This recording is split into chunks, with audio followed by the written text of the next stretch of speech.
Bismillahirrahmanirrahim. Qala mu'allif qala sallallahu sirrah.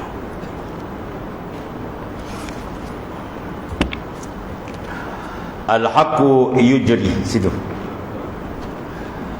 Al-haqqu yujri 'ala al-sinatil ulama'i kulli zamanin bima yaliqu bi ahlihi. Matan yang ketiga, al-haq, mana kebenaran, perkataan yang realiti mana. Itu berlegar di atas lidah-lidah para ulama setiap zaman dengan apa yang bersesuaian dengan ahlinya.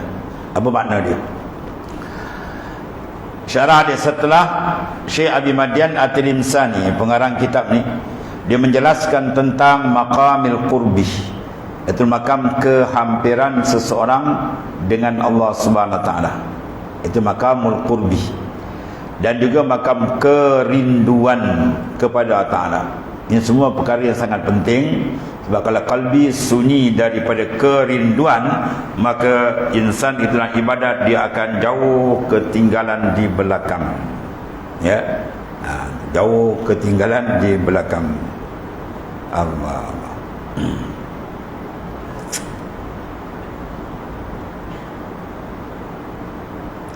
Pada dalam matan akan datang dia akan sebut hadis belakang. Al-khali anisyauq muakharun. Al-khali, batin hati atau qalbi insan yang khali anisyauq, kosong daripada kerinduan dengan Allah Subhanahu Wa Taala, jawab dia muakharun, dia corot ke belakang, jauh dia dengan Tuhan. Ya, bila terlampau jauh rohani dengan Tuhan, maka qalbi dan roh kita akan jadi dhaifun, dia lemah, tak kuat.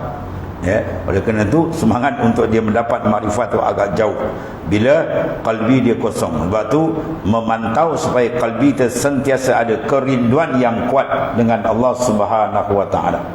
Kasih kuat. Ya, kalau gitu al-hub, kasih ni awaluhu, ya, apa dia awalu ialah dawamuz zikr. Tanda seorang tu ada kasih dalam kalbi dia ialah dawamuz zikri.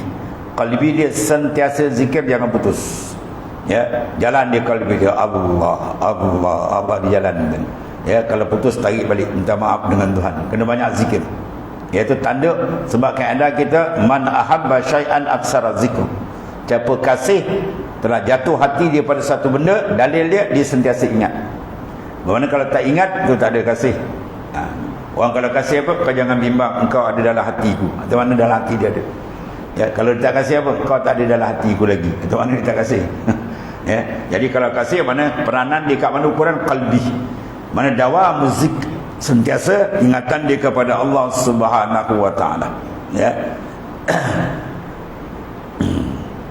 Kemudian di pertengahan dia, itulah dia apa? Lepas dia zikir, ada kerinduan, banyak dia mengingati Allah Subhanahu Wa Taala. Maka kekuatan yang kedua ialah apa? Asyik dia dengan Tuhan. Dan ketiganya, dia menumpukan Allah tara illal haq, dia tidak memandang dengan kalbi melainkan Allah Subhanahu Wa Taala. Ya. Dan dipanggil martabat suluk, mana perjalanan dan penghadapan hati kepada Allah Ta'ala.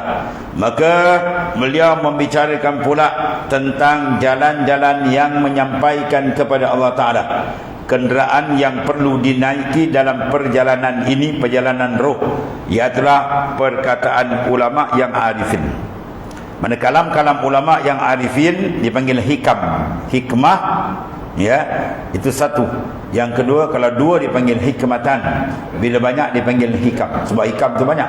Hikam Ibn Atta, ya, hikam Ibn Madian At-Tilimsani, hikam Ibn Raslan Ad-Dimishki, hikam Wawsiyah, berpuluh-puluh hikam. Mana kalam-kalam laduni yang keluar daripada batin hati orang yang telah dipancarkan nur makrifat oleh Allah Subhanahu Wa Taala.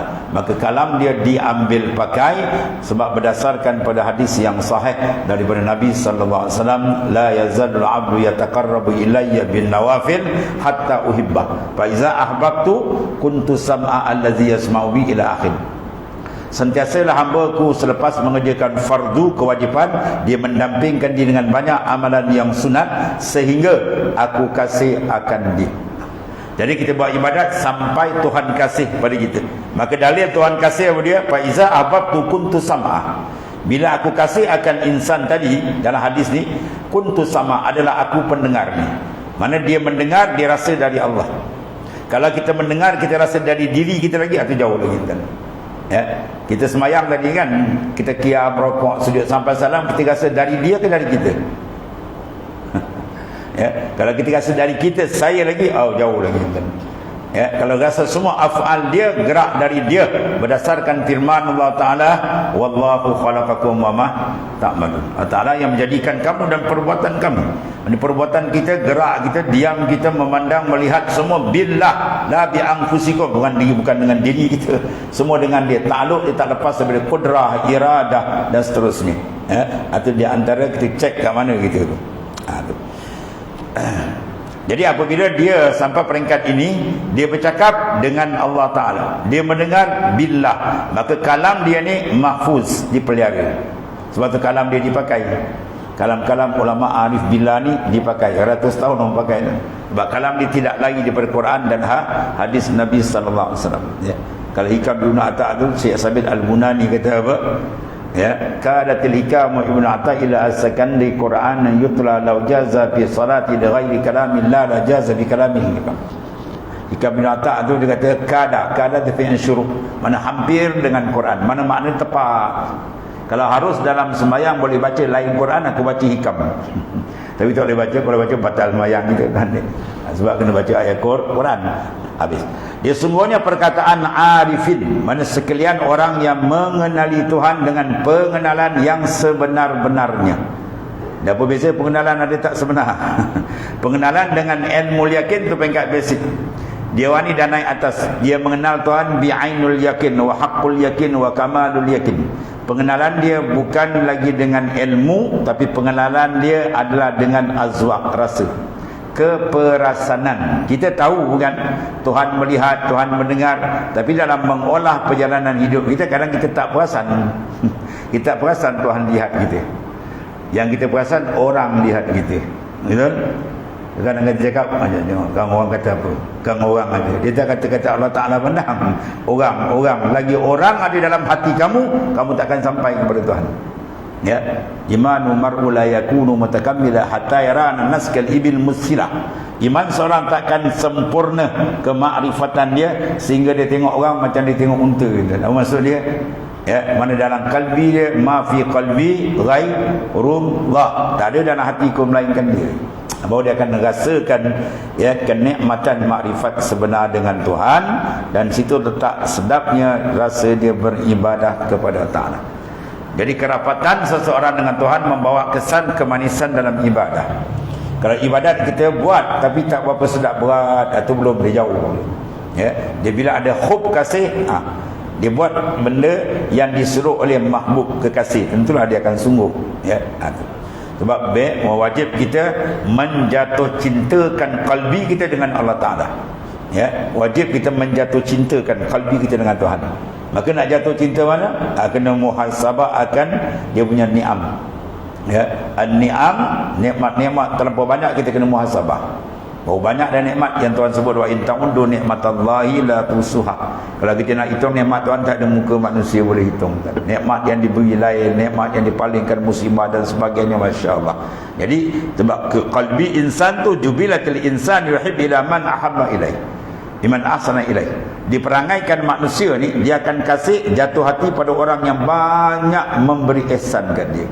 Dia banyak memberi bantuan semua ni. Maka siapa lebih lain dari Allah Ta'ala yang sedemikian? Tak ada, melainkan Tuhan. Sebab nama dia pun Al-Mun'im, pemberi nikmat yang sebenarnya. Ya, nikmat besar dia adakan kita boleh menumpang sementara di dunia pun dah besar dah nikmat.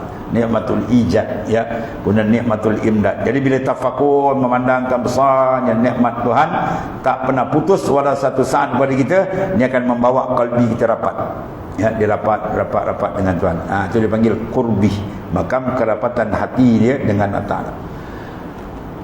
Sesungguhnya perkataan arifin merupakan obat dan penawar bagi hati. Seseorang doktor memberi obat kepada pesakit mengikut kondisi dan umur si pesakit. Ada kita pergi jumpa doktor tu, dia ambil ubat dia. Tak ada kan. Dia keluar, dia cek dulu jantung apa semua macam-macam dia cek. Baru dia trace ni apa penyakit. Baru dia bagi ubat dia. Ya, sebab ubat dia tak sama. Orang ni sakit ni, orang ni sakit ni. Biar kena dos dia. Ya. Maka kalau dalam sakit rohani yang beri dos dia al-arifina billah. Orang yang arif di kalangan ahli makrifat yang sebenar, yang telah terbuka hijab rohani dia dengan Allah Subhanahu Wa Taala. Di samping menentukan waktu mengambil obat tersebut, ya, kita ambil obat, doktor pun tu makan berapa kali, 2 kali ke sehari, 3 kali ke sehari atau sebagainya, kan? Dia tak boleh buat sembarang. Dia kata cepat baik telan sebotol kali tu bos. Dia lebih dos jangan lain, kan, kepala ke bawah, kaki ke atas jalan. Jadi begitu jugalah dengan ulama, ialah doktor segala hati, doktor jasad. Ni banyak dia tengok pakar-pakar belah operate. Yang ni operate dalam. Itu para arifin nabillah, orang yang berjejak maka makrifat sebenar dengan Tuhan di kalangan para aulia dan sebagainya. Kemudian Allah Subhanahu Wa Taala telah menjadikan di atas lidah mereka itu setiap zaman obat yang memberikan manfaat bagi ahli zaman tersebut. Ya, tiap zaman kita ada para aulia illahi ta'ala, para arifin, maka rujuk ke dia. Sebab Imam Ghazali kata talabul syekh wajibun ala kulli murid walau kana min akabir ulama. Mencari akan mursyid yang kamil, yang membimbing rohani kita kepada Ta'ala menjadi kemistian walaupun dia terbesar daripada ulama zahir. Ya, zahir ilmu di alim tafsir, hadis, fiqh, alim 4 mazhab, 5 mazhab, ya, kutubus sittah, kitab hadis dengan sittah, habis mengaji. Rohani, rohani lain, dia kena pakai doktor lain. Doktor lain, doktor yang telah usul ila Allah Ta'ala. Ya, sebab tu berlaku pada Imam Ghazali banyak ulama-ulama yang mana kesampaian dia kepada ahlillah. Imam Ghazali diusul ila Allah dengan Syekh Abu Ali Al-Farmadi, kutub besar zaman tu, seorang muhaddis, tapi guru syariat dia besar banyak. Imam Haramain, Imam 2 tanah haram besar, tapi usul dia dengan ni orang itu tak sama dengan ni. Kadang dia sampai sini atau letakkan kesampaian dia dengan sebab guru-guru pakar rohani yang telah letakkan untuk mereka itulah. Bari cerita ni semua pengalaman yang telah dilalui. Itu hebatnya ulama-ulama sufi, golongan arifin, dia bercakap bukan sekadar teori tapi dia telah melalui. Ya, dia dah rasa benda tu. Sebagian daripada arifin ditanya orang yang salik yang tidak menemui seorang waliullah, maka dijawab lazimlah perkataan mereka. Sebelum kamu jumpa dia, pakailah perkataan dia, apa yang telah dikaram banyak kan, pakai nasihat dia, insya-Allah. Barang siapa yang menghayati perkataan mereka itu, mana tunjuk ajar mereka itu, sekalipun ketika itu dia bukannya daripada kalangan rijal, maka dia akan menjadi seorang rijal.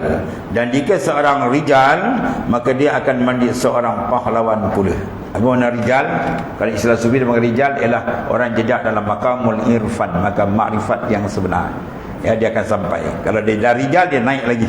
Maknanya kemakrifatan dia lebih tinggi. Maksud dia perkataan mereka akan menyampaikan orang yang salik, mana orang yang berjalan kepada martabat yang arif. Ya, dia martabat murid, salik, wasid ataupun arif. Ya, murid bila dia ada iradah, ada kendak untuk menerokai jalan makrifat yang sebenar kepada Tuhan, dan itu disuruh oleh Quran, fafirru ilallah, berjalanlah kamu menuju kepada Allah Subhanahu Wa Taala. Dan bila dia berbai'ah dengan mursyid dan mengikut adab syarat, sedang berjalan dipanggil sadiq atau rahil atau sair. Dan bila ada kurnia Tuhan, futuhat Tuhan buka, maka dia wasil ilallah. Apa makna sampai? Sampai kepada maqamul ihsan. Itu makna kesampaian di sisi ta'rif ulama sufi, iaitu dimasuk dalam maqamil muraqabah dan maqamil musyahadah yang diisyarat dalam hadis sahih oleh Nabi sallallahu alaihi wasallam, anta'budallaha ka'annaka tarah fa illam takun tarah fa innahu yara. Itu perbahasan dipanjang, nanti akan dibincang di belakang.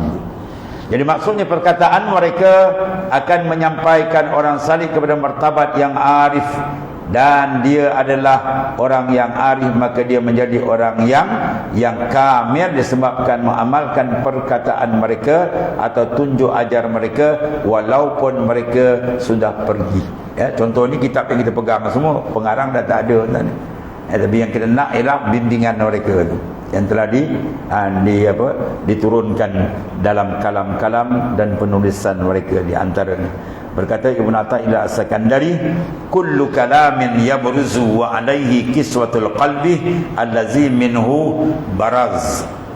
Setiap perkataan yang keluar yang mempunyai pakaian, ya, mana hati yang keluar daripadanya perkataan tersebut.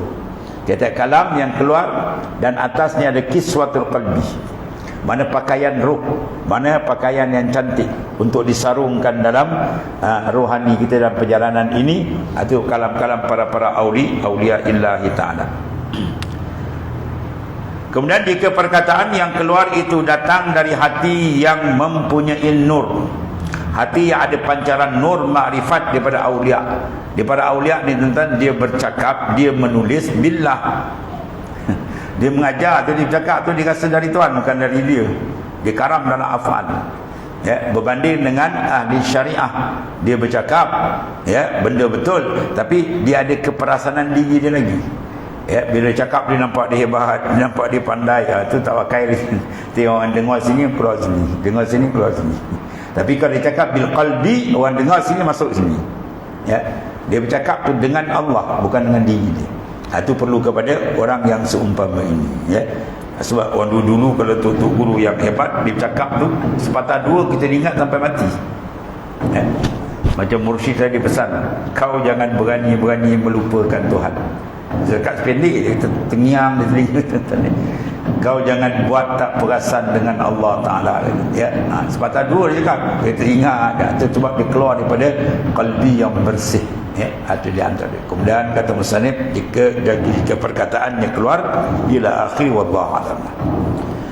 Bismillahirrahmanirrahim. Alhamdulillahirabbil alamin wassalatu wassalamu ala sayyidina Muhammad. Alhamdulillah. Subhanakallahumma